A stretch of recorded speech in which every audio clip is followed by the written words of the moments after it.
Merci. Nous allons maintenant avoir un petit changement de décor. Nous allons maintenant nous asseoir et non plus être debout. Et je suis ravie de vous présenter deux panélistes remarquables, Ali Abu Awad et Daniel Bartal.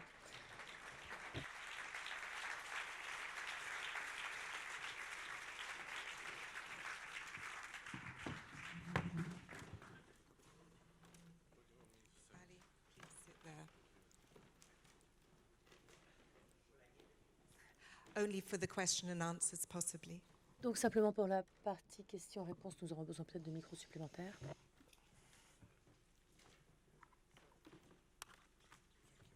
Yes.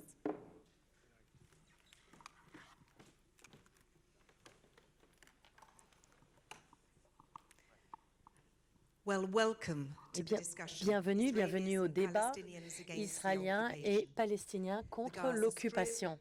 La bande de Gaza, la Cisjordanie, l'Est de Jérusalem sont sous le contrôle militaire israélien depuis 50 ans. Juin, nous marquera le 50e anniversaire de la guerre de 6 jours. Le processus de paix du Moyen-Orient, comme vous le savez, est paralysé. Les dernières discussions ont eu lieu en 2014. Les nouvelles administrations parlent de remettre en place ces discussions de paix, mais Donald Trump parle du fait que peut-être il n'est plus 100% engagé vers une solution de 12 États. Il parle de déplacer l'ambassade des États-Unis de Tel Aviv à Jérusalem et il parle également de patienter avant d'augmenter la quantité de colonies. Nous avons donc des messages un peu conflictuels. Ça pourrait être facile, après 50 ans de conflit, de rentrer dans le désespoir. Mais nous avons deux individus ici qui sont remarquables dans leur croyance de ne pas se laisser aller au désespoir. Nous entendrons de leur part sur les mouvements qu'ils ont établis et leurs pensées, leurs vues sur le futur. Ali Abu Awad est un pacifiste palestinien, un militant, un activiste. Et depuis 15 ans, il est actif dans les mouvements non violents. Il est né en Cisjordanie. Sa mère a été emprisonnée parce en tant que membre du Fatah. Ali a passé a été plusieurs fois emprisonné dans les prisons israéliennes et il a perdu son frère sur lequel un soldat israélien a tiré. Mais il continue de croire que la résistance non-violence est la manière d'avancer. Il y a 2 ans, il a créé Tahrir, le mouvement Change.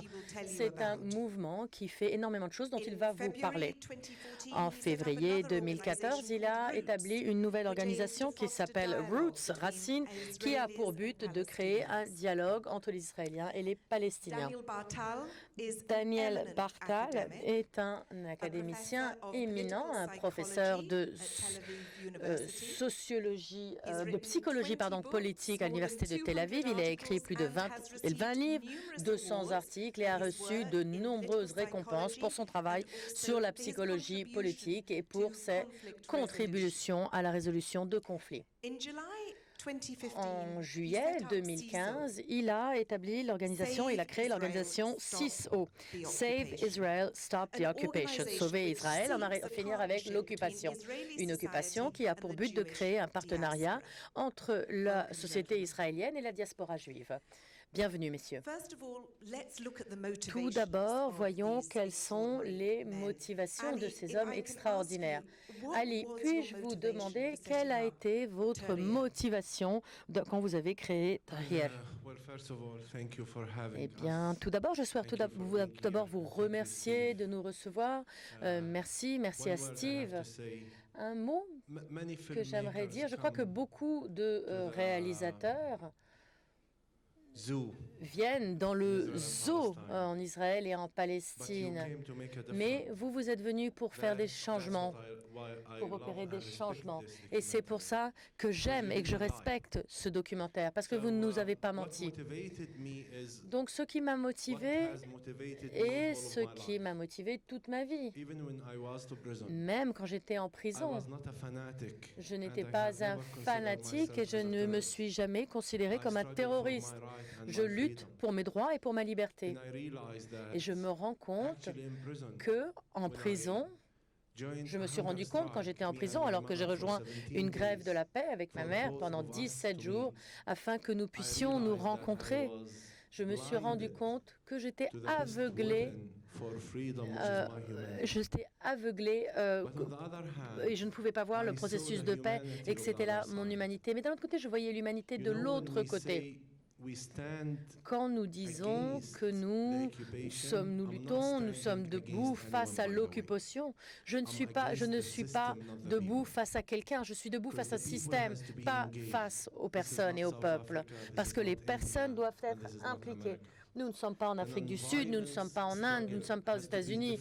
Le mouvement non violent doit être différent, le modèle doit être différent en raison de la complexité des deux nations. Et enfin, je suis face à vous, non violent, tellement motivé par les personnes de l'autre côté aussi. Il y a suffisamment d'humanité pour les luttes non violentes. Et je crois profondément que nous avons maintenant que le temps est venu de changer, d'avoir simplement de l'espoir à créer de la foi. L'espoir doit être construit en stratégie, sinon nous allons commencer à voyager, à nous rencontrer, à commencer à manger du hummus tagala, à nous prendre dans les bras, mais nous ne changerons pas la situation. Pouvez-vous nous donner une idée du Tagar Movement? De quelle taille est-il? Combien de personnes sont impliquées? Que font-elles? Eh bien, Tahrir a été commencé par des leaders communautaires, parce que quand on agit et qu'on agit de manière non violente, c'est toujours envers l'autre, et parce que la situation n'est pas égalitaire, et parce que la non-violence pour les Israéliens a des valeurs différentes que la non-violence pour les Palestiniens. Même la paix en elle-même, la paix pour les Israéliens, ça veut dire être plus en sécurité, mais devenir une société modèle. Pour nous, la paix est de commencer à vivre, parce que nous ne sommes pas vivants, nous respirons, mais nous ne sommes pas vivants. Et donc, la plupart des Palestiniens ne rejoindront pas la lutte conjointe, parce que les personnes sont coincées dans leur rôle de victime, et chacun veut que l'autre agisse. Et donc, nous sommes venus en tant que leaders communautaires, des anciens prisonniers, des anciens combattants, des mères, des femmes, des organisations. Nous sommes réunis pour dire que la non-violence était notre lutte vers la liberté. Parce qu'il faut qu'il y ait une identité palestinienne tout d'abord. Je crois profondément que quand des milliers de Palestiniens descendront dans la rue de manière non violente, alors la révolution se passera dans tout le monde juif et pas seulement en Israël. L'autre chose est que nous ne nous éduquons pas, nous n'éduquons pas seulement les nôtres à être non-violents. La non-violence est plus que d'être quelqu'un de bien. La violence, c'est un modèle de vie. Nous créons des ateliers, nous organisons des formations de non-violence, nous faisons des réunions de communautés afin d'expliquer non pas pourquoi il faut être non-violent, mais ce qu'est la non-violence.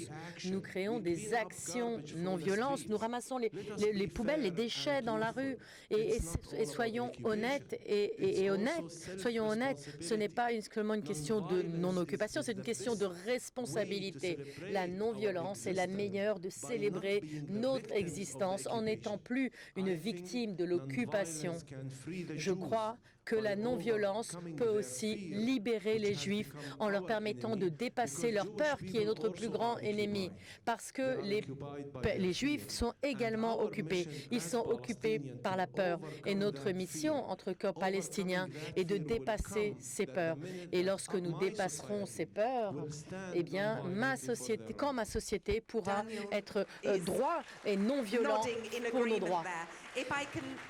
if I can just come back and can you give us an idea of the Je crois que Daniel n'est scale pas of the d'accord avec vous numbers of là-dessus, people mais who are in the Tahrir pouvez-vous nous movement and donner perhaps une the idée du number of nombre de people who've personnes been dans votre affected mouvement, le mouvement by some Taillère, of et your peut-être le nombre de activities? personnes qui ont été touchées par vos activités? 99% of Eh the bien, two communities are not 99% des engaged deux in direct communautés action against each ne other. participent pas à But on des the actions other hand, they directes are l'une not contre l'autre. Mais active d'un autre côté, daily for non-violent ils struggle. n'agissent pas au So I can quotidien say the dans la majority lutte are non with violente. us. Donc je crois que la Just an majorité example, last serait plutôt de September, notre côté. after Un working exemple, en so hard septembre dernier, over après avoir there and travaillé everywhere, especially dur our un partnership peu partout, with Bait of notamment Hope as dans an notre organization, the partenariat avec American Bait of board, Hope, everyone, American Board succeed également.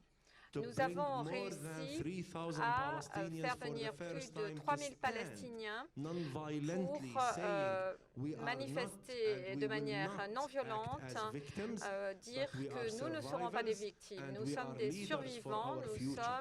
nous And prenons notre avenir en main. non-violence is our La message to the non-violence entire est world. notre It message is à an l'intention open du monde invitation entier. for us C'est to un stand espoir, for une justice, invitation for solution à and plaider pour la non-violently. So if justice, thousands of une Palestinians could solution come, et I la know you non-violence. didn't see this in the media. Alors, I know vous very well. n'avez certainement But pas I entendu promise parler you, de ça dans les one médias, j'en day, suis sûre, they mais will je not peux be vous able to garantir ignore us anymore. qu'un jour, plus personne ne pourra nous ignorer.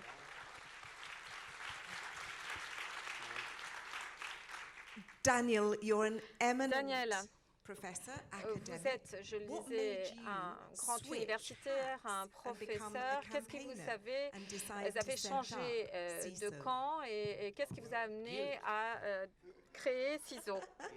I really was not transformed. Also, Eh bien, moi aussi, j'ai subi une transformation. J'ai participé de manière active à la guerre des 6 jours et j'ai pris conscience assez rapidement que l'occupation était un désastre, une catastrophe. L'occupation est un véritable cancer dans la société israélienne et bien sûr, elle est très dommageable à la société palestinienne. C'est une question de socialisation finalement.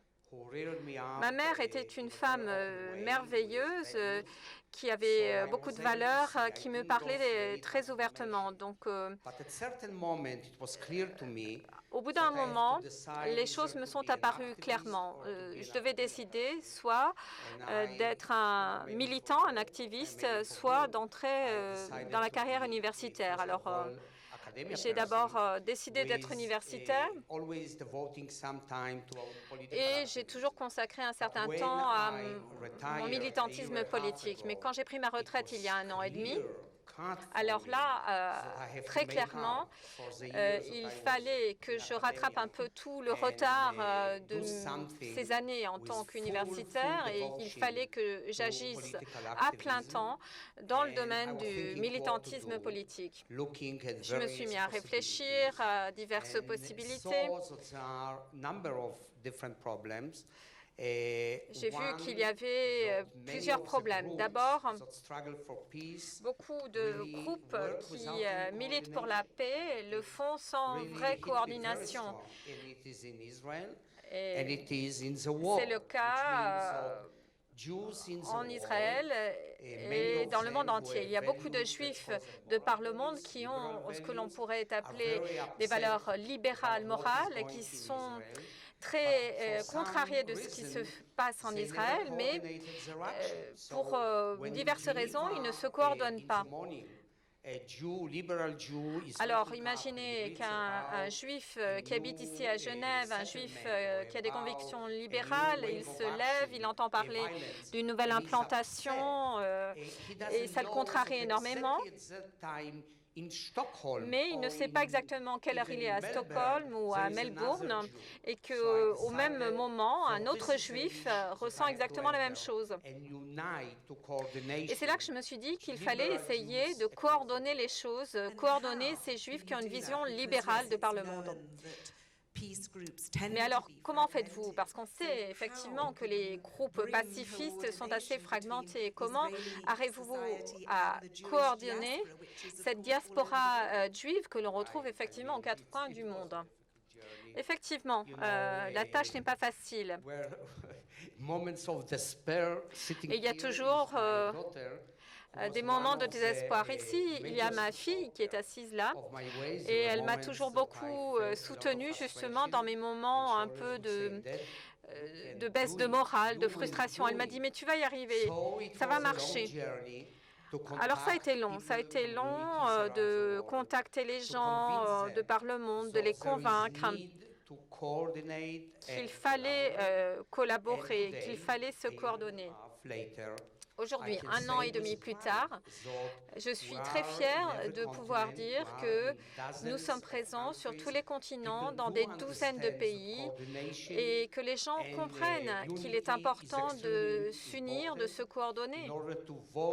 Si l'on veut faire entendre le plus fort possible ce message que ça suffit, l'occupation doit s'arrêter, et pas simplement parce qu'elle est très néfaste pour les Palestiniens, mais aussi, c'est ce que je disais tout à l'heure, parce que c'est un véritable cancer dans la société israélienne.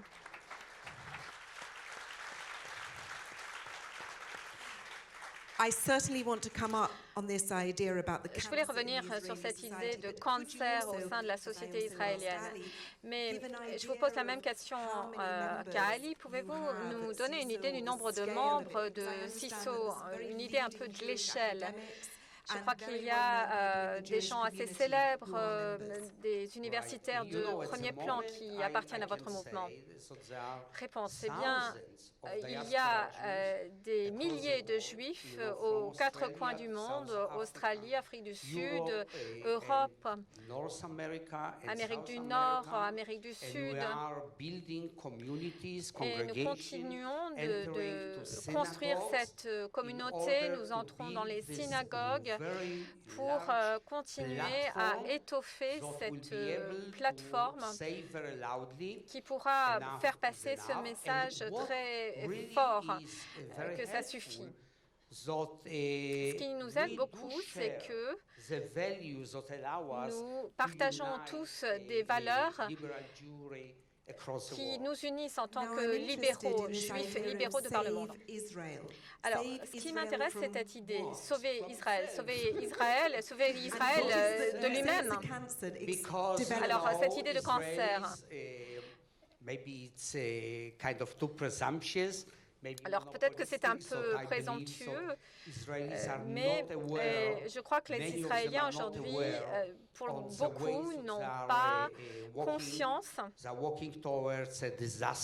qu'ils vont droit dans le mur, en fait, en fonctionnant ainsi. Et nous essayons de les réveiller, de leur dire regardez, nous payons un prix terrible. L'avenir est très obscur. Oui, bien sûr, ils payent un prix terrible, la violence, les morts. Mais quel autre type de prix paye-t-il? Réponse. Il suffit d'y réfléchir un peu. On a calculé que le conflit coûte chaque année 20 milliards de dollars. C'est-à-dire que chaque Israélien paye 3 200 dollars pour financer le conflit. Le gouvernement israélien n'en parle pas. Les gens ne savent pas. Il y a autre chose qu'on voit d'ailleurs dans le film. La société israélienne elle-même, elle est traumatisée et personne ne parle de ce traumatisme. Nous payons un prix très élevé aussi pour tout le système d'enseignement qui, par nature, essaye d'être fermé pour maintenir ce récit hégémonique qui ne parle jamais du prix que l'on paye, notamment avec cette éducation étroite. Certains disent qu'on paye ce prix parce qu'on a besoin de la sécurité et grâce à la puissance de l'armée. Réponse. Bon, tout est une question de peur. D'insécurité et fabriqué presque. Récemment, 200 généraux se sont réunis. Ils se posaient la question de savoir si l'on peut établir véritablement la sécurité. Le gouvernement israélien, en fait, essaye de créer, d'entretenir ce sentiment d'insécurité et de peur. Or, c'est tout à fait subjectif. Il n'y a aucun moyen objectif de mesurer, de quantifier la sécurité ou l'insécurité. C'est juste une réaction. Ali, dans le film, nous avons vu que Fatima, la femme de Jamil, est très sceptique sur le mouvement pacifiste. Il y a certainement beaucoup de Palestiniens qui ont subi beaucoup de souffrances, qui ont perdu des proches, qui ont été emprisonnés et qui ont des sentiments similaires à ceux de Fatima. Alors, ces gens-là, comment pouvez-vous leur parler, les convaincre? Moi, je crois qu'ils sont convaincus. Le seul problème, c'est qu'ils n'ont pas confiance. Ils ne font pas confiance au mouvement, ils ne font pas confiance aux autres. Elle jugeait les activistes juifs israéliens. Nous voulons nous écarter de ce jugement dans la mesure où il ne s'agit pas de savoir si les autres veulent la paix, mais de savoir ce que nous voulons. C'est ça que nous travaillons dans nos ateliers. Et puis, vous savez, d'une certaine façon, les deux camps ont raison. Mais est-ce que l'idée, c'est d'avoir raison ou l'idée, c'est de réussir? Parce que Fatima, elle avait raison. Mais est-ce que ça marche? Est-ce que ça réussit? Est-ce que ça donne quelque chose? Non. Et d'ailleurs, Fatima, il y a 9 ans, elle est venue avec moi en Italie. Nous avons dirigé un camp d'été avec des enfants israéliens et palestiniens. Et on a compris que son désespoir venait de très loin. Elle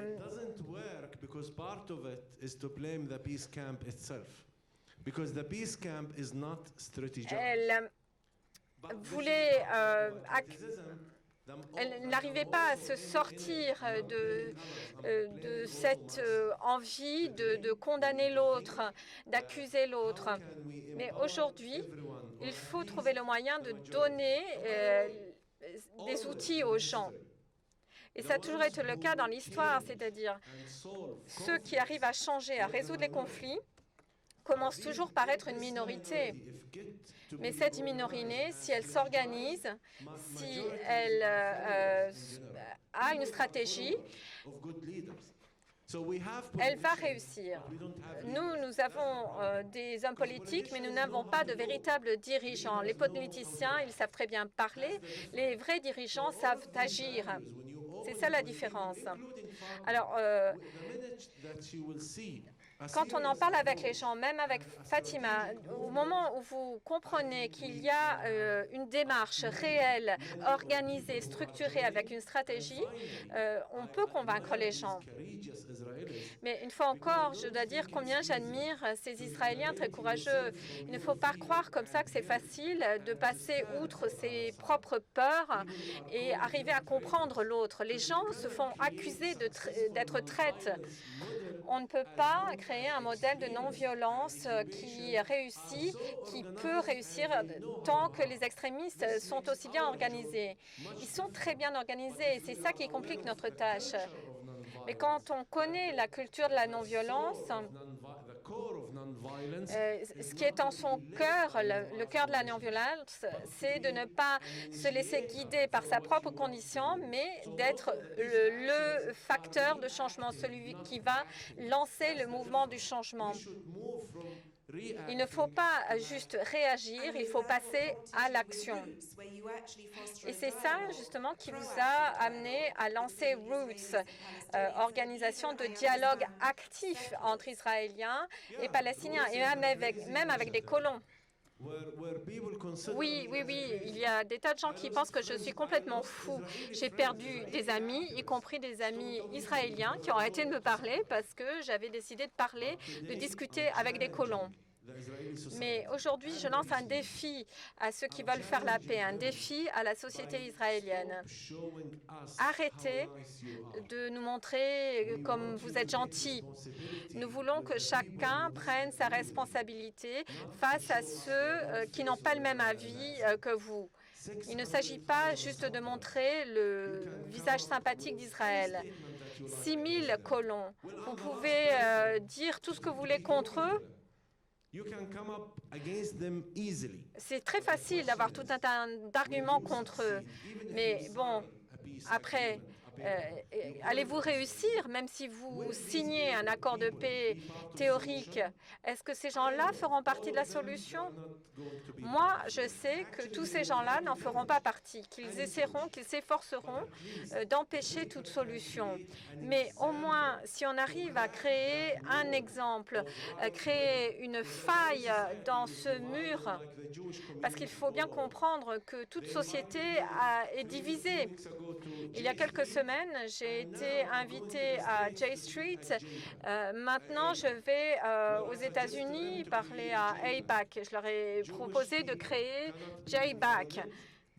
Les Juifs ne peuvent pas se diviser en deux camps, alors que nous continuons à souffrir toujours en subissant l'occupation. Ils doivent tous assumer leurs responsabilités. C'est pour ça que j'admire monsieur pour son travail, parce qu'il est en train de sauver son pays. Ce n'est pas qu'il essaye d'être gentil avec les Palestiniens, il sauve son pays. Je ne sais pas si vous connaissez Mahmoud Darwish, c'est un poète palestinien extraordinaire. Il a dit que pour soigner la folie, il fallait être fou soi-même. Et beaucoup d'Arabes, beaucoup de Palestiniens estiment que les gens qui vivent à Tel Aviv sont des colons.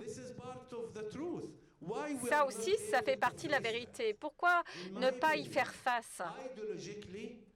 Sur le plan idéologique, pour moi, il n'y a pas de différence entre les Juifs de Tel Aviv ou les Juifs de Hébron.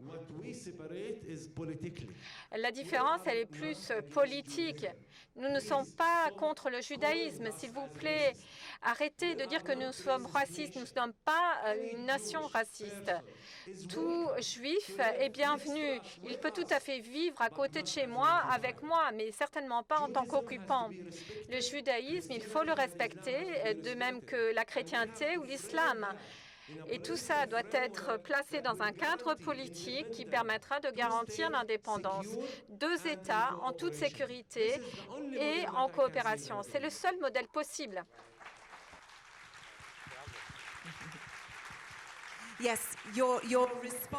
Donc oui, votre réponse à ce qu'Ali vient de dire, bien sûr, vous essayez également de construire un partenariat entre la société israélienne et la diaspora juive. Quel rôle voyez-vous afin de créer du dialogue avec les Palestiniens dans ce processus?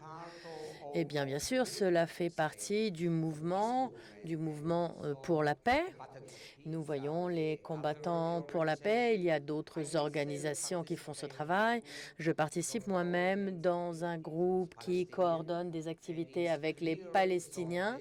Et il est clair que cette coopération doit avoir lieu afin d'arriver à des résultats positifs. En particulier, comme Ali parlait du rôle de la non-violence. Et nous croyons en cette coopération. Vous faites un appel à la diaspora juive et c'est parce que vous avez l'impression que sans la diaspora juive, ce sera difficile d'obtenir des changements critiques profonds et qui sont nécessaires pour en finir avec l'occupation. Eh bien, j'essaye d'identifier des facteurs complémentaires. De mon point de vue, il s'agit là d'un facteur fondamental, en particulier pour le gouvernement israélien. Le gouvernement israélien se présente en tant que représentant des Juifs du monde. Et donc, si il est représentant des Juifs du monde, eh bien, les Juifs du monde devraient avoir à dire sur la politique, leur mot à dire sur la politique du gouvernement israélien. Et pourtant, le gouvernement essaye uniquement d'encourager du soutien pour lui-même. Et quand les Juifs du monde sont critiques, alors ils ont toutes sortes d'excuses sur pourquoi les Juifs ne devraient pas exprimer de telles objections. Et ceci n'est pas correct, parce que si vous voulez avoir le soutien des personnes, il faut également entendre les critiques de ces mêmes personnes. Et ceci est un vecteur fondamental, en particulier parmi ceux qui voient ce qu'il se passe, qui voient la terrible détérioration de la démocratie, mais qui sont silencieux pour différentes raisons. Et ces personnes ne devraient pas être silencieuses. D'être de simples observateurs n'est plus une option pour les Juifs au travers du monde. Et donc, vous essayez d'amener du soutien pour que le gouvernement israélien doive répondre. Et quelle a été leur réponse envers vos positions jusqu'à présent? Eh bien, pour l'instant, ils sont extrêmement inquiets par les actions d'autres organisations. Il y a eu récemment un nombre d'articles dans lesquels ils disaient que nous allons gâcher les commémorations des 50 ans de la guerre des 6 jours parce que bien sûr, nous mettrons l'emphase sur le fait qu'il y a eu 50 ans d'occupation alors que eux célébreront 50 ans de libération, libération de Jérusalem, libération de la terre promise et bien sûr, alors pour nous, ce sera 50 ans d'occupation. Et donc actuellement, le gouvernement est extrêmement soucieux avec les organisations comme Breaking the Silence, B'Tselem, Peace Now et d'autres organisations. Mais je crois qu'une fois que notre voix sera suffisamment forte, nous serons également attaqués. Moi, personnellement, je suis attaquée de temps en temps. Mes questions de recherche ne leur plaisent pas et donc je suis sur différentes listes noires dans le monde universitaire. Mais j'accueille ceci. Ali, the same question to you. Mahmoud Abbas. La même question à vous, Ali. Mahmoud Abbas, le leader des autorités palestiniennes, avez-vous obtenu des réponses de sa part? Eh bien, l'autorité palestinienne n'est pas contre nous. Je crois que la question n'est pas là. Mahmoud Abbas a été dépassé par toutes ces politiques et je n'aimerais pas être à sa place. Je crois réellement qu'il se trouve dans une position extrêmement complexe. Mais il y a également des politiques internes en Palestine à travers les différents partis politiques palestiniens et c'est pourquoi les gens aujourd'hui nous entendent. Nous avons besoin d'un mouvement national qui sera suffisamment courageux pour soutenir le leadership politique afin que nous ayons plus vers la non-violence et c'est là bien une des déclarations de Mahmoud Abbas lui-même.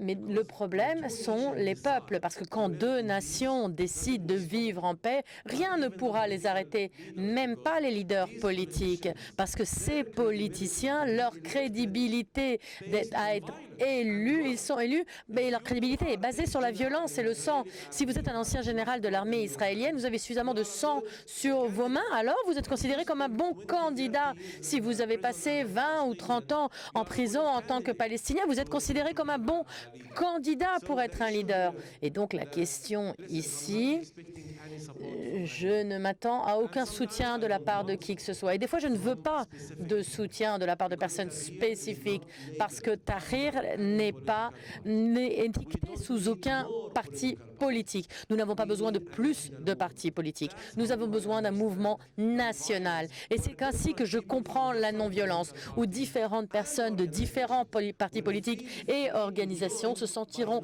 libres de nous rejoindre sans pourtant abandonner leur propre identité, qui qu'ils soient ou quelle que soit leur manière d'agir.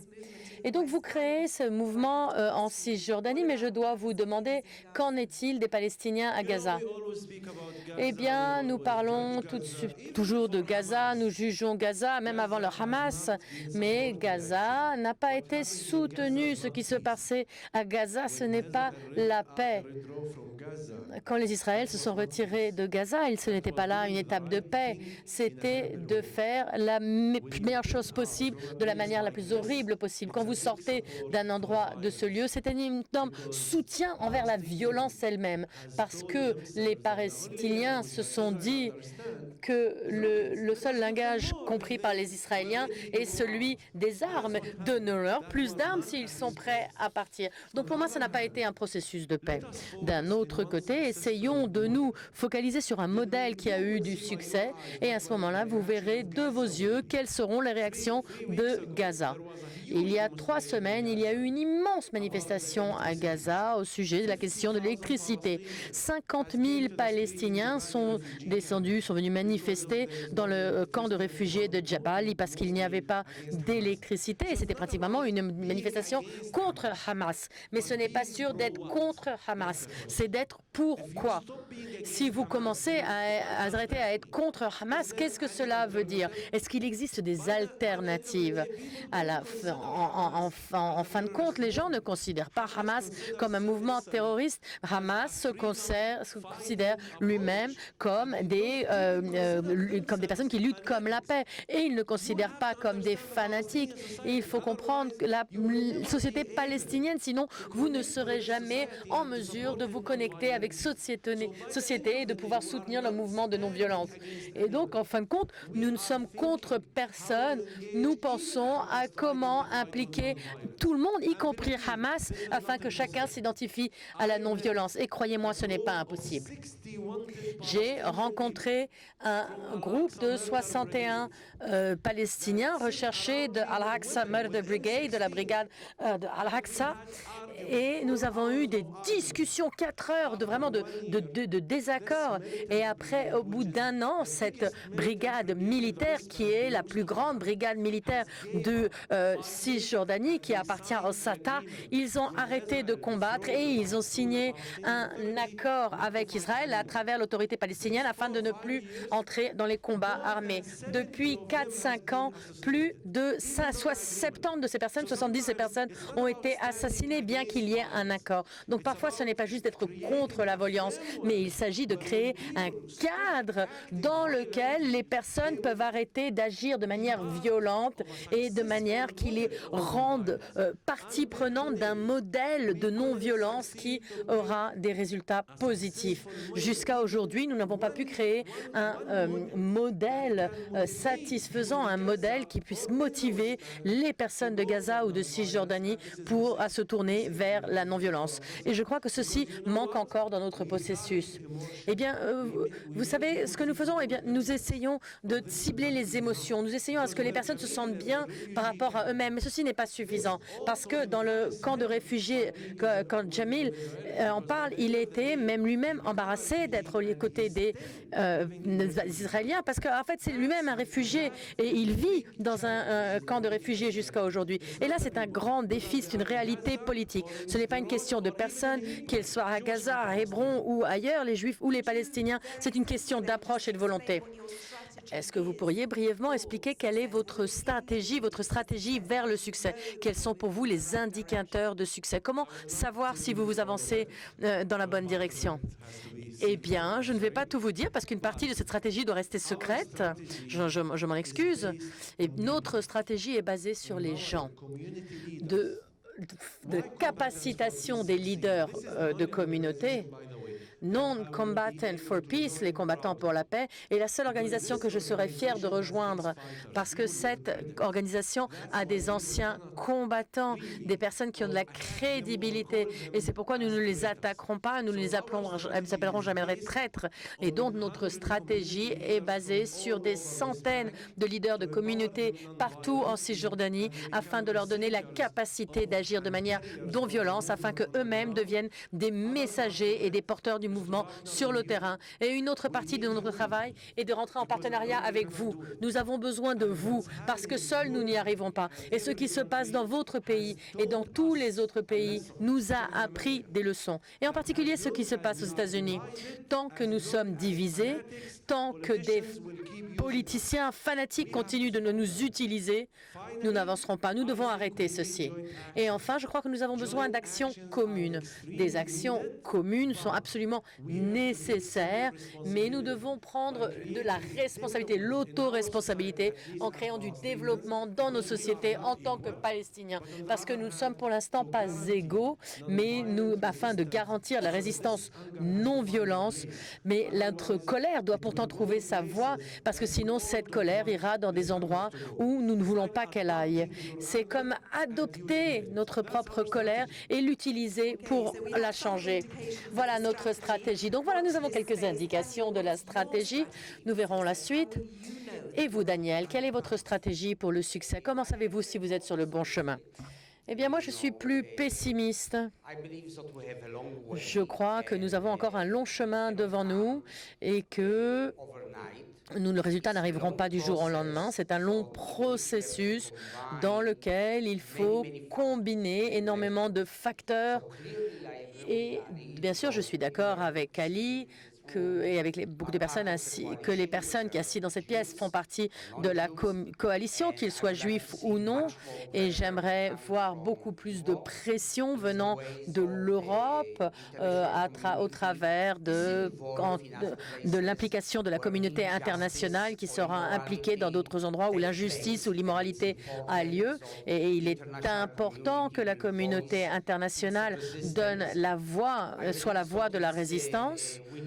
Je crois également que nous avons besoin du type de stratégie dont parle Ali dans la société palestinienne, la stratégie qui permet d'utiliser la non-violence. Et nous avons besoin d'un long chemin pour pouvoir persuader les Israéliens que le moment j'allais dire le mot endoctrinement, mais où la majorité des Israéliens accepteront le droit, la manière de gérer le conflit, en particulier quand nous avons maintenant plus de 17 ans de gouvernement de droite qui contrôle les institutions, les canaux de communication, les systèmes d'éducation. Et donc, ne soyez pas surpris si les Israéliens prennent une position douteuse. Nous avons besoin d'un travail à long terme. Et je crois que la pression de l'extérieur est effectivement très importante. Avant de prendre les questions du public, j'aimerais vous demander, je crois que vous disiez que vous étiez de nature pessimiste, et donc que dites-vous de l'administration du gouvernement Trump? Eh bien, la réponse facile serait pas grand-chose. Mais je crois qu'ils sont absolument imprévisibles de manière définitive. C'est un moment difficile et à travers des moments difficiles, on peut construire quelque chose. J'ai entendu ce matin qu'il allait rencontrer le président Abbas et je sais également qu'il y a énormément de discussions au sein du gouvernement avec les Israéliens au sujet des colonies. Et donc, ce n'est pas aussi facile que la droite le disait, qui disait Trump va venir et ce sera un jour nouveau pour les sionistes en Israël. Pourtant, c'est bien différent. Ce qui va arriver, nous ne le savons pas, mais je pense qu'il est possible qu'il y ait des surprises positives. Vous croyez que ce sera une source d'énergie pour votre mouvement? Oui. Comme vous le savez, je viens des États-Unis moi-même et nous avons dit que nous étions inquiets parce que les Juifs libéraux aux États-Unis, la majorité d'entre eux en tout cas, ont voté pour Hillary, environ 70% d'entre eux. Et donc, ils sont extrêmement inquiets de ce qui se passe dans énormément de domaines de vie, l'environnement ou d'autres questions. Mais ce que nous avons perçu au travers des réunions où 35 000 Juifs libéraux se sont réunis, qu'une alliance particulière entre Netanyahou et Trump et l'implication de Netanyahou dans la politique des États-Unis, ils ont l'impression de devoir lutter contre les deux. Et donc, j'ai de l'optimisme, en fait, sur ce sujet en particulier. Et vous, Ali, votre vue sur ce que nous savons jusqu'ici de le gouvernement des États-Unis et sur le processus de paix, et quel impact ceci pourra-t-il avoir sur le mouvement que vous essayez de créer? Eh bien, j'avoue que je ne m'attends pas grand-chose des gouvernements, des politiques américaines. Je m'attends plus des Juifs américains que des politiciens américains. Nous avons eu Obama pendant 8 ans, mais qu'a-t-il fait? Et maintenant, Trump. Je crois que Trump, moi je viens de J Street également, donc cette réunion de juifs libéraux, je crois que c'est une bonne alarme pour que, c'est un bon signal d'alarme pour que nous agissions. Maintenant, le moment est maintenant. Et on voit que des mouvements se réveillent aux États-Unis. Donc d'un côté, il faut savoir jouer le jeu en transformant et en cueillant les fruits dans les endroits les plus difficiles à rejoindre, mais d'un autre côté, je crois que Tahrir, en tant que mouvement, doit mettre l'occupation dans l'embarras, et ceux qui s'appellent des leaders, des gens comme Trump qui se qualifient comme leaders. Je crois que Trump doit voir Disturbing Peace, le film que nous venons de voir. C'est une leçon pour Trump que si nous voulons interférer dans notre conflit, voilà comment le faire. Parce que c'est une double voie vers la solution. Et enfin, et je vais demain aller aux États-Unis, peut-être que je viendrai, on va me renvoyer, ce sera votre faute. Eh bien, je crois que Trump... Et je vais dire des choses difficiles ici. Eh bien, je crois que le peuple juif américain, j'espère que les juifs ici comprendront ce que je vais dire, Trump est un agent pour le complot juif, parce qu'à partir du moment où il a dit qu'il allait déplacer l'ambassade de Tel Aviv à Jérusalem, eh bien, ceci veut dire qu'il ne respecte pas le sang juif, parce que de sang juif va encore être perdu, et du sang de tous les côtés va être perdu à travers ce mouvement. Alors, le public a été, je crois, très patient. C'est maintenant à vous. Je vois déjà monsieur ici avec un pull noir. Nous allons donc prendre quelques questions dans la salle. En commençant par monsieur ici. Commencez par vous présenter, dire à qui vous adressez votre question. Pour le Cercle Martin Boubert et la ville de Genève, le conseil municipal de la ville de Genève. Okay. Je voulais d'abord remercier... If you could just wait one moment while the gentleman put their, Attendez une minute, le temps que les intervenants chaussent leur casque.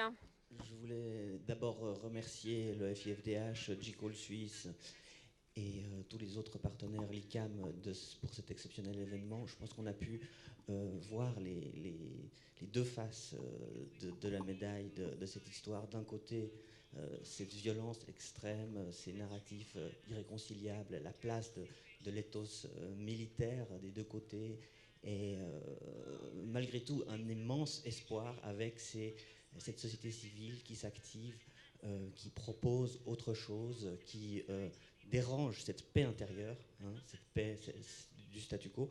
Donc je voudrais d'abord remercier les intervenants. Votre question, s'il vous plaît, votre question. Et ma question est la suivante. On comprend l'importance de la dimension psychosociale du travail à faire des deux côtés, mais d'un point de vue politique, il y a des signaux extrêmement alarmants ces derniers temps. En Israël, il y a une nouvelle loi qui vient d'être édictée qui va interdire aux étrangers qui soutiennent le boycott non seulement des territoires occupés, mais aussi toute forme de boycott, de se rendre en Israël. Ça, c'est une première chose. Et puis, il y a l'extrême droite européenne qui soutient de plus en plus l'extrême droite israélienne. Ici, en Suisse, l'UDC a réussi à faire passer une motion pour criminaliser le mouvement BDS, boycott, des investissements, sanctions. Donc, comme les extrêmes se renforcent, que l'autoritarisme se renforce, vous avez parlé des États-Unis. Alors, votre question, venez-en en fait, s'il vous plaît.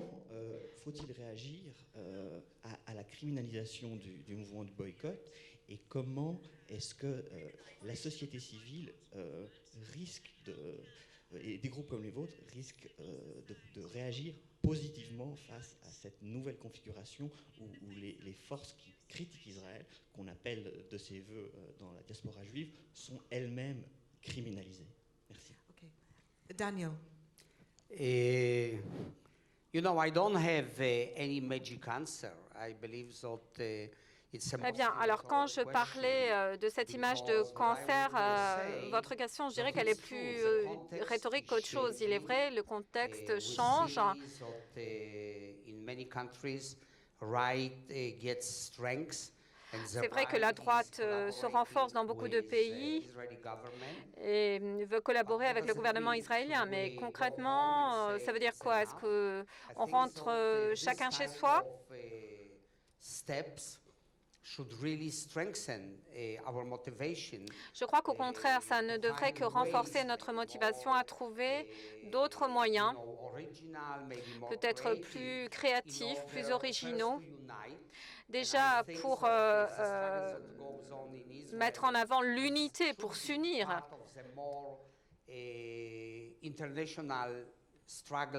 Je crois qu'il faudrait plutôt essayer de trouver une solution de justice. Bien sûr, ça va prendre du temps. Je n'imagine pas qu'en un an ou deux, on puisse mettre fin à l'occupation. Mais je crois que ce n'est qu'en luttant de manière coordonnée que nous pourrons petit à petit avancer pour mettre fin à tout cela. Alors, votre question, elle portait sur le boycott, hein, c'est ça? Alors, vous, qu'est-ce que vous en pensez? Notre organisation CISO n'accepte pas pour le moment BDS en règle générale, mais nous acceptons le boycott des implantations. Et il y a beaucoup à faire dans ce domaine avant d'arriver à sanctionner l'État d'Israël. Et vous, que pensez-vous du mouvement BDS? Eh bien, si vous demandez aux Palestiniens, ils seront toujours en faveur de ce mouvement.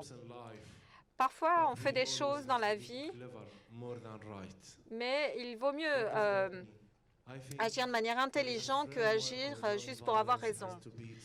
Ce que je veux dire par là, c'est qu'il faut d'abord mettre en place un cadre pour la non-violence. Sur le terrain, un mouvement international non violent de Palestiniens sera une gêne pour l'occupation. Il viendra un moment où le boycott sera non seulement nécessaire, mais utile. Parce que les deux choses doivent aller de pair. On ne peut pas juste demander le boycott, enfin vous pouvez toujours demander, mais si vous voulez que ça marche, il faut aider les Palestiniens à faire avancer la non-violence, aider les Juifs à prendre leurs responsabilités à l'égard de l'occupation. Le tout va ensemble. Et moi, je conseillerais à tout le monde de boycotter Israël s'il en a marre. Il vaut mieux boycotter Israël que d'être en faveur des attentats suicides. Le mouvement BDS est un autre signal d'alarme aux politiciens israéliens, mais aussi à l'intention de nos propres hommes politiques. Vous savez, le BDS, il existe depuis des années déjà, ce mouvement.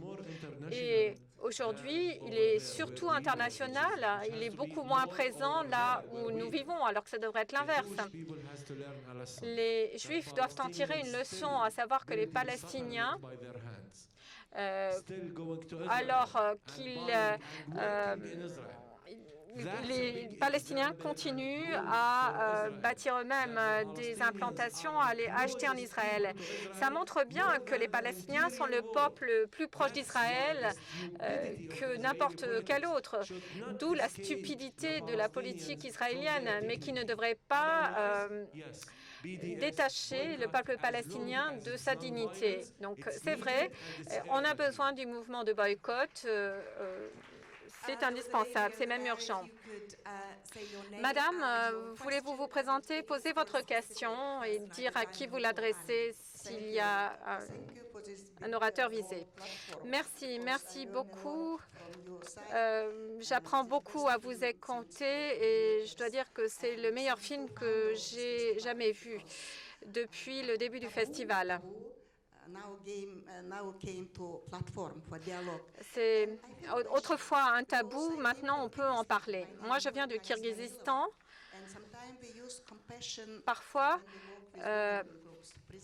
nous faisons un travail avec certains groupes, notamment des prisonniers, des migrants, en travaillant sur la compassion.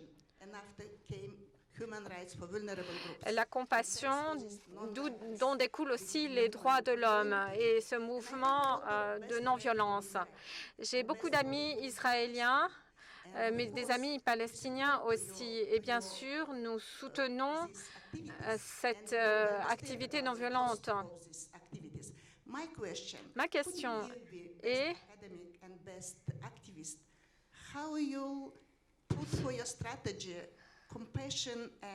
comment gérez-vous la compassion et l'impunité dans cette stratégie? Parce qu'il faut aussi que tout le monde soit responsable. Donc, dans cette vision de non-violence, que faites-vous de la compassion d'une part et de l'impunité de l'autre? Bon, si j'ai compris la question, il s'agit du lien entre compassion et droits de l'homme, et est-ce que ça fait partie de votre stratégie? Réponse. Alors, une des plus grandes difficultés tient au fait que les deux camps sont des victimes. Mis à part ça, le fait est qu'aucun de ces deux peuples n'a d'autre lieu où aller. Personne ne veut nous accueillir de toute façon. Donc notre destin, c'est de vivre là-bas. Quand vous réfléchissez à une action, il ne faut pas fermer la porte. On a besoin de compassion, d'empathie. C'est essentiel dans la lutte non violente. Quand Gandhi en parlait, il parlait d'action non violente et d'amour. L'amour, qu'est-ce que ça dit Hamsa? L'amour doit être présent, mais ça n'est pas simplement une question d'amour, parce que le fait est qu'on ne peut pas aimer tout le monde. Il faut être clair. Alors, je ne suis pas sûre qu'on se déteste. Nous avons beaucoup de colère à l'égard de l'autre. Ça n'est pas forcément de la haine, parce qu'il faudrait connaître la personne pour la haïr. Mais nous sommes en plein dans des stéréotypes. Donc, je crois que quand on imagine notre action, je crois que le modèle de Combatants for Peace marche parce qu'ils savent comment parler des émotions, comment s'adresser au cœur. Je ne sais pas si vous avez vu cette réaction quand les Israéliens de droite les injuriaient, ils n'ont pas réagi, ils ne réagissaient pas parce qu'ils connaissaient leur société. Donc, c'est pour ça que je vous dis que boycotter le Hamas ne nous aidera pas. Il faut inciter le Hamas à se rallier à nous, non pas les boycotter ou refuser de parler aux colons. Les colons, il faut qu'ils viennent parler parce qu'il faut qu'ils apportent des réponses. Il faut qu'on puisse créer de l'empathie. Et c'est ça que nous essayons de faire dans Roots. Nous voulons qu'il y ait des colons qui disent « Nous sommes juifs, notre nature juive, elle est née ici, mais nous ne voulons pas faire de vous des Palestiniens nos victimes et nous ne voulons pas refuser toutes les solutions. » Ce conflit, plus que tout autre, il faut pour le résoudre faire preuve de courage et de folie. Alors, quel est votre point de vue en tant qu'universitaire sur ce lien entre la compassion, ce travail de non-violence et les droits de l'homme?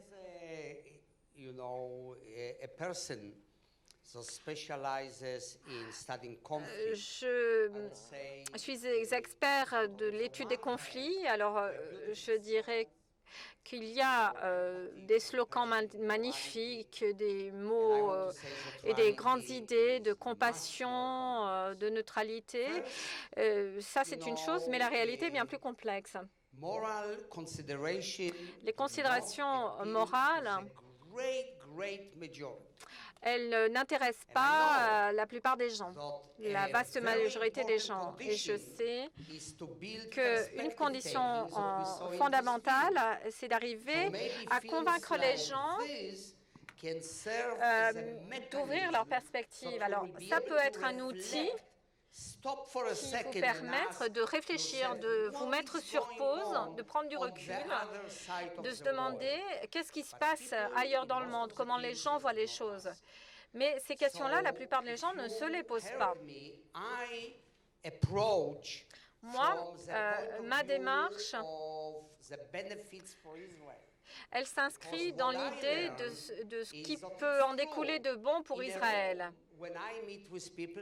Quand je rencontre les gens, je peux parler beaucoup sous des angles différents, mais concrètement dans la réalité, quand on vous bombarde d'informations qui émanent du gouvernement, il est très difficile de faire preuve de sagesse dans cette vie, dans cette réalité. En tant que sociopsychologue, j'ai conscience que la situation est très complexe côté palestinien, côté israélien. Et je trouve que le travail que fait Ali est extrêmement important. Il montre que c'est possible. Mais dans la réalité, quand on me demande qu'est-ce qu'on peut faire avec les Israéliens, moi, mes réponses, elles seront très différentes. Alors, une toute dernière question, madame, juste en face, avec le pull à rayures. Votre question, et à qui l'adressez-vous? Merci beaucoup, Gisela. Et ma question, je la pose à Ali. Merci pour le travail que vous réalisez. Je voulais juste très rapidement revenir sur Gaza et le travail avec les communautés. On n'a pas parlé du fait qu'il y a une société civile très active, très vivante pour les droits humains et la non-violence à Gaza. J'ai eu moi-même le privilège d'y travailler pendant quelque temps, travailler dans les communautés. Une des grandes stratégies d'oppression et d'occupation consiste à diviser, faire régner la division dans un peuple, diviser pour régner. Vous avez parlé de la division entre les partis palestiniens, la division entre Cisjordanie et Gaza, et à l'intérieur de Gaza. Bon, très bien, c'est votre question. Ma question, c'est quelle est votre stratégie pour discuter avec vos concitoyens palestiniens pour intégrer les organisations de la société civile également dans votre mouvement? Alors, je vais me débrouiller pour ne répondre qu'à une partie de votre question.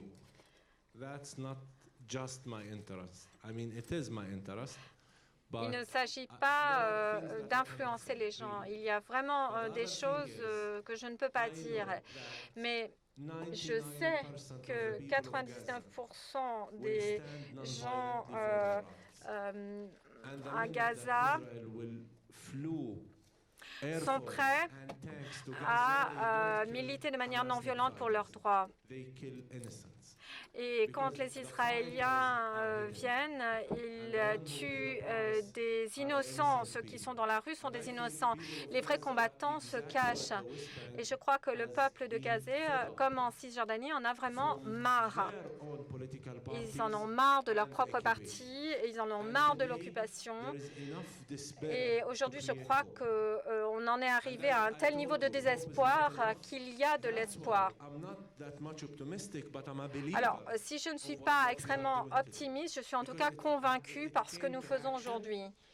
Parce que c'est une manière d'agir, c'est une action. Et je sais qu'il y a des organisations internationales où il y a des militants qui font un travail extraordinaire à Gaza et personne ne les tue. Donc, je répète ça, le Hamas, ce ne sont pas des fanatiques. La crédibilité de la violence, en fait, elle ne vient que de l'occupation. C'est ça qui entraîne la violence, la peur à l'égard des Juifs. C'est une fabrique de violence, une usine à fabriquer la violence des deux côtés, côté palestinien, côté israélien. Cette peur, elle est le fruit d'une politique que nous supportons et que nous entretenons nous-mêmes en tant que Palestiniens en ayant des actions violentes. Quand on agit de manière violente, qu'on parle de lutter pour sa liberté, peu importe le nom, d'une certaine manière, ça soutient, ça entretient l'occupation. C'est un piège inextricable. Quand on parle de deux États, le Gaza, c'est la partie éloignée de cet État, avec toutes les ressources, l'accès à la mer et la communauté, la culture. Israël sera bien plus en sûreté si la Cisjordanie et Gaza sont regroupées que si elles sont divisées. J'ai des signaux très clairs de la part de Leona Kahneman que l'heure est arrivée maintenant d'en clore cette discussion. Donc je vais maintenant donner réellement 30 secondes et non plus à chacun des orateurs, des panélistes. Daniel, avez-vous un message pour notre public? Oui, le message est très simple. N'abandonnez pas. C'est une solution facile que celle-ci, de s'asseoir, de rester chez soi, de lire les journaux et de dire « Oi, oi, oi ». Rejoignez-nous dans la lutte, où que celui-ci ait lieu, où que vous soyez. Soyez faites partie de la communauté internationale, la lutte pour la moralité et la justice. Et à ce moment-là, actuellement, nous, au Moyen-Orient, avons une situation absolument dramatique en termes d'occupation. L'occupation, par sa nature, exploite les personnes, discrimine et est brutale. Il n'y a pas une autre occupation ailleurs et il n'existe pas d'occupation humaine. Nous devons finir avec l'occupation. Ali, vous avez 30 secondes. Que voudriez-vous de le public et des personnes qui écoutent la discussion? Une des choses qui permet que nous continuions à mourir est le conflit. Essayez de choisir des côtés. Essayez de créer un cadre afin de devenir part intégrante de la solution. Soyez pro-solution. D'être pro-solution ne veut pas de blâmer une partie ou l'autre. Je sais que nous ne sommes pas égalitaires, mais vous pouvez être une partie importante de la solution au Moyen-Orient. Une autre chose est que nous n'allons pas simplement vous dire faites quelque chose. Nous avons besoin de votre soutien, nous avons besoin de votre engagement, créer des campagnes qui peuvent commencer depuis votre pays, mais des campagnes qui deviendront globales parce que nous serons des milliers dans les rues. Nous ne devons pas simplement manifester seuls là-bas, manifester ensemble, juifs, musulmans, chrétiens, bouddhistes, qui que ce soit, mais soyons unis et sans drapeau, parce que c'est beaucoup mieux. Et réunissez, faites entendre votre voix avec vos politiciens et la communauté internationale ne puisse plus rester silencieuse, parce que nous en avons marre. Parce que sinon, à travers votre silence, vous soutiendrez la création de la mort et de la violence qui affecteront vos vies ici aussi. Daniel Bartal, thank you very much. Stephen Merci beaucoup, Ali. Merci beaucoup, Daniel Atbar. Merci beaucoup, Ali Abou Awad. Merci beaucoup aux réalisateurs de Disturbing the Peace et merci aux interprètes. Thank you very much. Merci beaucoup.